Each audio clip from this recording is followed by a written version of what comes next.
श्री दत्तात्रेय महाराज की जय। सर्व अच्युत गोत्रियांना सादर दंडोत प्रणाम। आचार्य श्री भास्कर भट्ट बोरीकर प्रतिष्ठान या यूट्यूब चॅनलमध्ये सहर्ष स्वागत आहे। बंधूंनो, आज आपण ज्या विषयावर चिंतन करणार आहोत तो विषय म्हणजे परब्रह्म परमेश्वर अवतार जगद्गुरु विश्ववंदे श्री दत्तात्रेय महाराजांच्या त्या अवतारांच्या ज्या काही विशेषता आहेत त्या आपण पाहण्याचा प्रयत्न करणार आहोत। मार्गशीर्ष मासारंभ झालेला आहे। अनेक ठिकाणी श्री दत्तात्रेय प्रभू महाराजांच्या स्तुती स्तोत्राचे मनन श्रवण चिंतन, प्रभूंचं लीळा चिंतन असेल, त्यांच्या विशेषाची सेवना असेल, अनेक ठिकाणी सप्त्याचे कार्यक्रम असतील। एक मोठ्या प्रमाणामध्ये या महिन्यामध्ये श्री दत्तात्रेय प्रभू महाराजांचा नामस्मरणाचा जप सर्वत्र सुरू आहे आणि त्याच अनुषंगाने आपण श्री दत्तात्रेय प्रभू महाराजांच्या जे काही अवतारांच्या त्या विशेषता आहेत त्याचा आपण चिंतन करायचा प्रयत्न करणार आहोत। प्रत्येक सृष्टीमध्ये परमेश्वर अवतार घेत असतात आणि जीव उद्धरण्याचे कार्य करत असतात। हे अवतार कार्य करत असताना, हे जीव उद्धरण्याचं कार्य करत असताना, जीवाला दुःखमुक्त कार्य करत असताना परमेश्वर आपल्या स्वप्रवृत्तीने शक्ती स्वीकार करतात। शक्ती स्वीकार म्हणजे जसे की अवरदृश्य, परदृश्य आणि उभयदृश्य। आणि यामध्ये अवर अच्छातून प्रवर प्रकट करणे, पर अच्छातून अवर प्रकट करणे। आणि ज्या अवताराने ज्या शक्तीचा स्वीकार केला तो परमेश्वर अवतार त्याच शक्तीच्या स्वीकाराप्रमाणे ते जीव उद्धरण्याचे कार्य करत असतात। आणि हे कार्य करत असताना प्रत्येक अवताराच्या काही विशेषता असतात, प्रत्येक अवताराच्या असतात। जसे की श्रीकृष्ण महाराजांचं म्हणजे बाणा वेळी फेडावयाचे व्यसन, आणि आमचे राहुल बाब श्री गोविंद प्रभू बाबा एक पर द्यावेचे व्यसन, आणि द्वारावतीकार म्हणजे श्री चक्रपाणी महाराजांना अवर द्यावेचे व्यसन, आणि आमच्या गोसाव्याचे म्हणजे सर्वज्ञ श्री चक्रधर स्वामींचे ज्या विशेषता आहेत त्या 7 विशेषता आहेत। त्यावर एक स्वतंत्र आपला एक विषय होऊ शकतो। त्यामुळे आपण त्याचं चिंतन न करता आपल्या मूळ विषयावर येऊ की श्री दत्तात्रेय प्रभू महाराजांचे जे विशेषता आहेत ते आपण पाहू। प्रसंगी एका महादायसानं आमच्या सर्वज्ञांना गोसाव्यांना प्रश्न केला की या मार्गाशी कवन आदी। आणि महादायसाच्या या प्रश्नावर सर्वज्ञ श्री चक्रधर स्वामी म्हणतात की या मार्गाला श्री दत्तात्रेय प्रभू आदी कारण आहेत। या मार्गाला म्हणजे या मार्गाशी म्हणजे ईश्वर मार्गाशी ज्ञान मार्गाशी म्हणजे ज्ञान मार्गाला श्री दत्तात्रेय प्रभू आदी कारण आहेत। परमेश्वर ज्ञान शक्तीचा स्वीकार 2 प्रकारे करत असतात। एक स्वयं ज्ञान शक्तीचा स्वीकार करतात। स्वयं म्हणजे स्वरूपाहुनी, म्हणजे श्री दत्तात्रेय महाराजांनी स्वयमेव स्वरूपाहुनी ज्ञानशक्तीचा स्वीकार केला होता आणि ती ज्ञान परंपरा श्री दत्तात्रेय महाराजांपासून पुढे चालत आली आणि म्हणून या ज्ञान परंपरेला ज्ञान मार्गाला श्री दत्तात्रेय महाराज हे आदी कारण आहेत। इतरही काही अनेक धर्म संप्रदाय आहेत, काही वैदिक आहेत का अवैदिक आहेत, ते सुद्धा श्री दत्तात्रेय प्रभू महाराजांना आदी गुरु मानतात। आणि अशा अर्थाने ही एक विशेषता श्री दत्तात्रेय महाराजांची की ते आदी कारण आहेत। दुसरी जी विशेषता आहे श्री दत्तात्रेय महाराजांची आहे ती म्हणजे त्यांची जी वाणी आहे म्हणजे वाचा जी आहे ती अमृत वर्षाणी आहे। आपल्याला माहित आहे की अर्लक राजा हा म्हणजे भक्त मदळसेचे सर्वात लहान असलेले हे चिरंजीव ते अर्लक राजा, तिन्ही तापानं ते पीडित होते, तिन्ही ताप त्यांना प्राप्त झाले होते आणि अशा तिन्ही तापाचे दुःख नसुद्या वाणीने म्हणजे वाचेने शंभली शंभली म्हणता ते दुःख निवारण झाले, कारण ती वाणी अमृत वर्षानी आहे। आता इथे 3 ताप किंवा त्रैताप आलेले आहेत, तर हे 3 ताप म्हणजे आदिदैविक, आदिभौतिक आणि आध्यात्मिक। थोडक्यात आपण असं समजू की हे 3 ताप म्हणजे या मनुष्याला जेही दुःख प्राप्त होत असते, विभिन्न प्रकारचं कोणतंही दुःख प्राप्त होते, ते सर्व प्रकारचे दुःख या त्रैतापामध्ये समाविष्ट होत असते.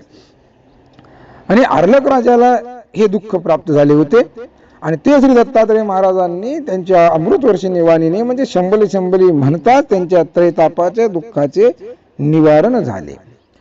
अमृतवर्षानी म्हणजे कोण्या अर्थे? थोडक्यात एक सुखदायक, आल्हाददायक, निवृत्ती, शांतविती, आणि या अर्थाने ती अमृतवर्षानी म्हणल्या जाते. पुढची विशेषता पाहू की श्री दत्तात्रय प्रभू महाराजांचं दर्शनाच्या संदर्भात सांगतात की ते अमोघ दर्शन आहे आणि ही श्री दत्तात्रय महाराजांची एक विशेषता आहे. श्री दत्तात्रय महाराजांचं दर्शन सहसा होत नाही आणि झालं तर ते निर्फळ होत नाही, जात नाही, म्हणून अमोघ दर्शन असं म्हणले आहे. आता याचा म्हणजे दुसरा अर्थ पाहताना किंवा करताना असं आहे की दर्शन म्हणजे बोध. हे श्री दत्तात्रय प्रभू पासून ज्ञानदातृत्व म्हणजे बोध झाला, तो निर्फळ जात नाही, म्हणजे बोध झाला की अनुसरण घडते आणि ते अनुसरण सिद्धीलाही जाते, आणि या अर्थाने हे अमोघ दर्शन आहे. आणि ही अशी आमचे श्री दत्तात्रय महाराजांची ही विशेषता आहे. पुढील एक विशेषता पाहू की श्री दत्तात्रय प्रभू महाराजांचा अवतार हा चतुर्युगी अवतार आहे. आपल्याला माहिती आहे की परमेश्वर अवतार घेतात, जीव उद्धरण्याचे कार्य करतात आणि आपल्या स्वस्वरूपी म्हणजे अव्यक्त लीन होतात. मात्र श्री दत्तात्रय महाराजांना हे लागू होत नाही. एका ठिकाणी असं म्हणले जाते की अवतार उदंड होती, सवेची विलया जाती, तैसे नव्हे श्री दत्तमूर्ती, नाशकल्पांती नव्हे. म्हणजे अवतार अनेक होतात, आपले अवतार कार्य संपन्न झाले की ते विलीन होतात, अव्यक्ती जातात, आणि मात्र श्री दत्तात्रय महाराज हे चारही युगामध्ये विद्यमान आहेत. आणि ही एक विशेषता आमच्या श्री दत्तात्रय प्रभू महाराजांची आहे. पुढील विशेषता पाहू. श्री दत्तात्रय प्रभू महाराजांविषयी एकविध जन ही प्रतिती जनसामान्यामध्ये आहे, ही एक त्यांची विशेषता आहे. आता एकविध जन म्हणजे काय? एकविध म्हणजे एक प्रकारचे, जन म्हणजे लोक, म्हणजे या भूतलावर जे लोक आहेत त्यांना श्री दत्तात्रय प्रभू महाराजांची फक्त एकविधच प्रतीती होती. या सृष्टी व्यवस्थेनुसार त्रिविध जन हा प्रकार आहे, म्हणजे 3 प्रकारचे लोक असतात, एक अनुकूल, 2 प्रतिकूल आणि 3 उदास. एक अनुकूल म्हणजे ते चांगलं म्हणणारे, प्रतिकूल म्हणजे वाईट म्हणणारे, आणि 3 उदास म्हणजे आपल्याला काय करायचं, जाऊ द्या तिकडं, अशा प्रकारचे. आणि हे जे 3 प्रकारचे, तर यापैकी श्रीकृष्ण महाराजाविषयी आणि आमच्या सर्वज्ञाविषयी 3 प्रकारचे लोक होते. म्हणजे त्यांच्याविषयी अनुकूलही होते, प्रतिकूलही होते आणि उदासही होते. मात्र श्री गोविंद प्रभूच्या ठिकाणी 2च प्रकारचे लोक होते, त्याला द्विध प्रतीती असं म्हणलेले, म्हणजे अनुकूल आणि उदास अशीच प्रचिती श्री प्रभू बाबाविषयी होती. श्री प्रभू बाबाविषयी प्रतिकूल हा प्रकार नव्हता. आणि श्री दत्तात्रय महाराजाविषयी जे आहे ते मात्र फक्त एकाच प्रकारचे लोक आहेत, आणि तो प्रकार म्हणजे अनुकूल लोक. श्री दत्तात्रय प्रभू महाराजाविषयी उदास आणि प्रतिकूल जन नाहीत. आणि ही एक विशेषता आमच्या परब्रह्म परमेश्वर अवतार श्री दत्तात्रय महाराजांची आहे. पुढील एक विशेषता पाहू की श्री दत्तात्रय प्रभू महाराजांचे सप्तवेश ही एक विशेषता आहे. म्हणजे अवतार धारण केल्यानंतर जीव उद्धरण्याचं कार्य करत असताना वेगवेगळ्या भक्ताप्रती वेगवेगळ्या प्रसंगानुरूप हे सप्तवेश श्री दत्तात्रय महाराजांनी आपल्याला दिसून येतात, स्वीकारलेले. त्यामध्ये एक मातंग वेश आहे, 2 ऋषीवेश, 3 ब्राह्मण वेश, 4 व्याघ्र वेश, 5 अवधूत वेश, 6 पारधी वेश आणि 7 दिगंबर वेश. म्हणजे वेगवेगळ्या भक्तांना या 7 प्रकारच्या वेशामध्ये श्री दत्तात्रय प्रभू महाराजांनी दर्शन दिलेले आहेत. आणि ही एक आमच्या श्री दत्तात्रय प्रभू महाराजांची विशेषता आहे. पुढील विशेषता एक पाहू की जगतमान्यत्व ही एक आमच्या श्री दत्तात्रय प्रभू महाराजांची विशेषता आहे. जगतमान्यत्व म्हणजे अनेक संप्रदाय आहेत, मग ते वैदिक असो की अवैदिक असो, हे सर्व श्री दत्तात्रय प्रभू महाराजांना आपलं आराध्य मानतात, आपलं मूळ असं मानतात किंवा आपले आदिकारण असंही मानतात.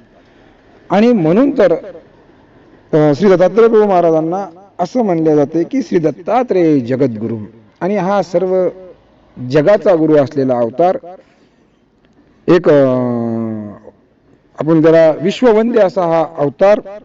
आणि ह्या अवताराचा या मार्गशीर्ष महिन्यामध्ये जन्मोत्सव आहे, जयंती आहे, आणि त्या निमित्तानं आपण हे चिंतन करण्याचा प्रयत्न केलेला आहे. बंधूंनो, अशा पद्धतीनं आपण श्री दत्तात्रय प्रभू महाराजांच्या काही विशेषता पाहण्याचा प्रयत्न केलेला आहे. आणि आपण सुद्धा तसं तर म्हणजे याच कालखंडामध्ये देवदेव करावं, स्मरण करावं, सेवना करावी, विधी करावा, असा काय आपला दंडक नाही. आपण सतत निरंतर 12ही महिने प्रभूचं नामचिंतन करायला पाहिजे, स्मरण करायला पाहिजे. जेही आपल्याला विधिविधान शक्य आहे ते सर्व आपण करायला पाहिजेत. आणि या महिन्यामध्ये विशेष करून होत असतात ते उत्तमच आहे. पण हा महिना संपला की आपलं काम झालं अशा अर्थाने या विषयाकडे किंवा या अध्यात्माकडे पाहू नये. आपल्याला शेवटच्या श्वासापर्यंत परमार्थ घडो, प्रभूचं नामचिंतन घडो, आणि ईश्वर आपल्याला पदोपदी सहाय्य करो. श्री दत्तात्रय प्रभू महाराजांची आपल्या सर्वावर कृपादृष्टी राहो, आणि त्यांच्या कृपेने आपलं जीवन हे धर्मारूढ हो, धर्मवृद्धी हो, ही एक शुभकामना व्यक्त करतो आणि माझ्या या लांबलेल्या विचारांना विराम देतो. श्री दत्तात्रय महाराज की जय.